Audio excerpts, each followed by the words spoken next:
The world is shifting, but you can stay centered. Let's talk about finding your ground.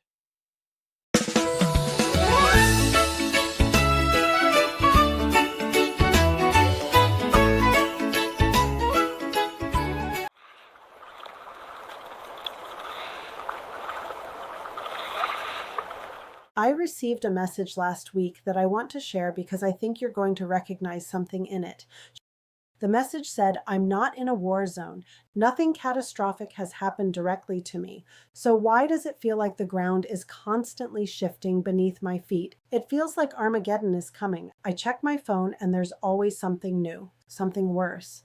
That message stayed with me because what she's describing is not weakness. It's a very specific psychological experience that millions of people are having right now. Today, we're going to talk about geopolitical anxiety, the anxiety that comes from living in a world where enormous, uncontrollable things are happening constantly, and we're connected to all of it all the time. Welcome back. I'm Dr. Grandma B, Dr. Bachmeyer's avatar. We don't do empty reassurances here. We do real psychology. Let's get into it. That voice that says the world is going to fall apart? The one that makes you refresh the news even when you know it will make you feel worse. The one that takes a single headline from point A to extinction level scenario in about 45 seconds. That experience has a name. It has a neurological mechanism, and it has an evidence-based pathway through it. We're going to break down why your brain does this, what the science actually says, and 5 practical strategies to stay grounded when the world feels overwhelming. This is psychology, not politics. Let's start with what the ideal version of this looks like. Something concerning happens, an escalation, an election result, a news alert. In the ideal version, you hear about it, you feel an appropriate response. Some concern, maybe sadness or anger. You do something if you can, talk to someone, donate, vote, and then you return to your life. The emotional response served its function and resolved. What actually happens for a lot of people is different. Same headline. You read one article, then another. You check different sources, then social media, where the most alarming interpretations rise to the top.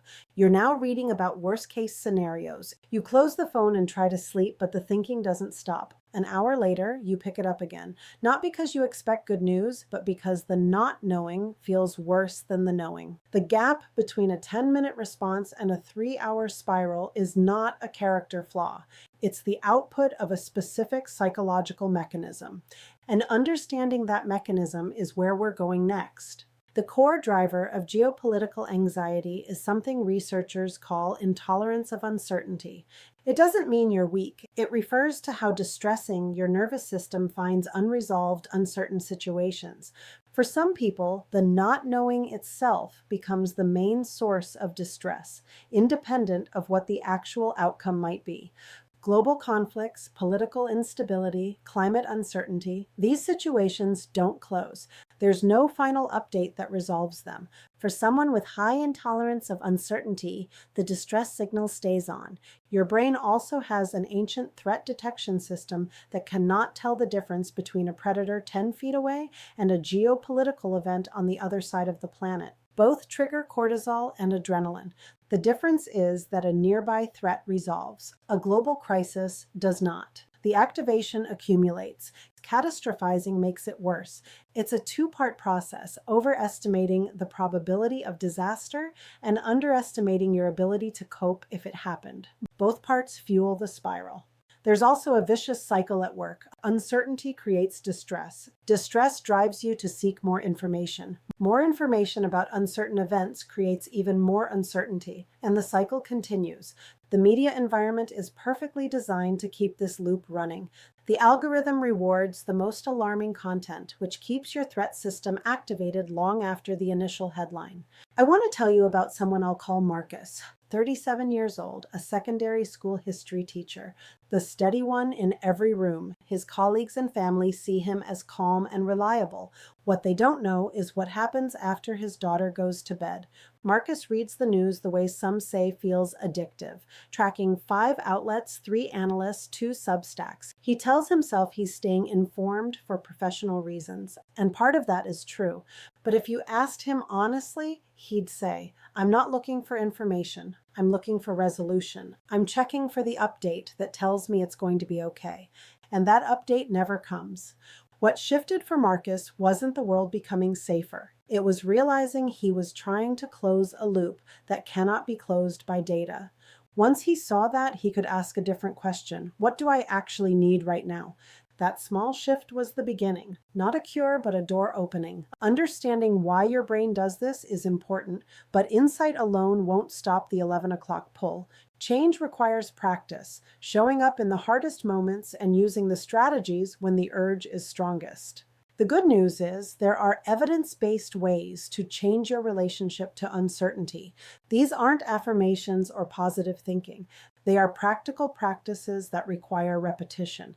Here are 5 specific strategies that can help you stay engaged with the world without being consumed by it. Strategy 1. Media hygiene. Set 2 defined windows per day, 20 to 30 minutes each, morning and afternoon.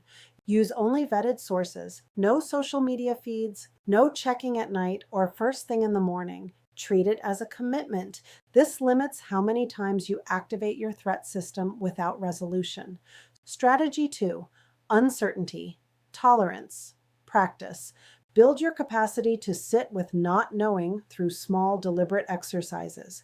Pick something minor. Don't check if the package shipped. Don't ask how the conversation went, and hold the uncertainty for 1 hour. This strengthens the same neurological muscle you need for bigger global uncertainties. Remember, the goal is not to cut yourself off from reality. Avoidance only increases uncertainty and reduces your sense of agency. The goal is constrained, intentional engagement, scheduled, limited, and purposeful. Strategy 3. Sphere of influence mapping. Draw 2 circles. The inner one is what you can actually affect. The outer is what concerns you, but is outside your control. Put your energy where it can make a difference. I will add, if you have identified something positive that you realistically can do and are positioned to do and you feel motivated to do to help, do it.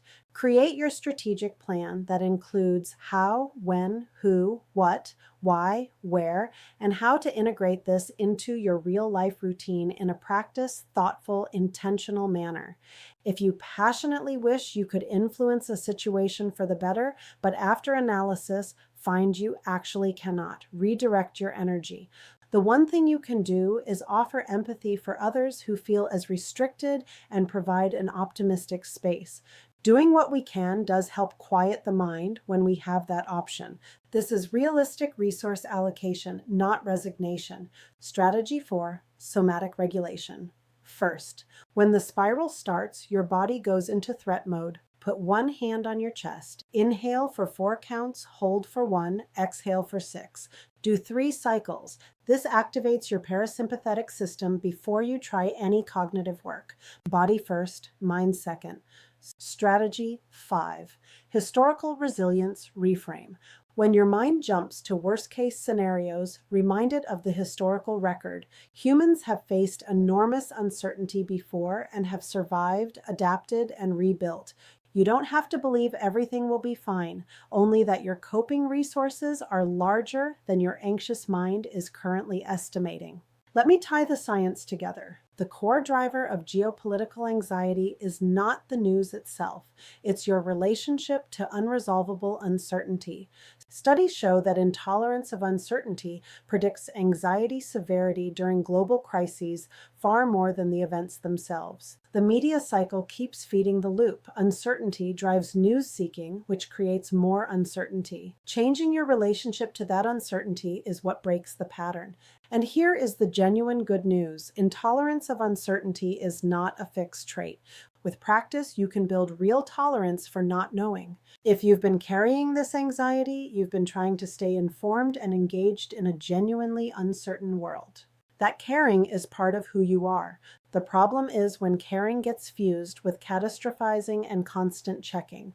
What I hope you take away is a different question. What is my actual relationship to not knowing? And what would it feel like to care deeply without being at the world's mercy? That relationship can change. You are not powerless. You are not broken. If this helped, please share it with someone who needs it. Subscribe if you haven't. We do this every week. I'll see you next time. You've got this.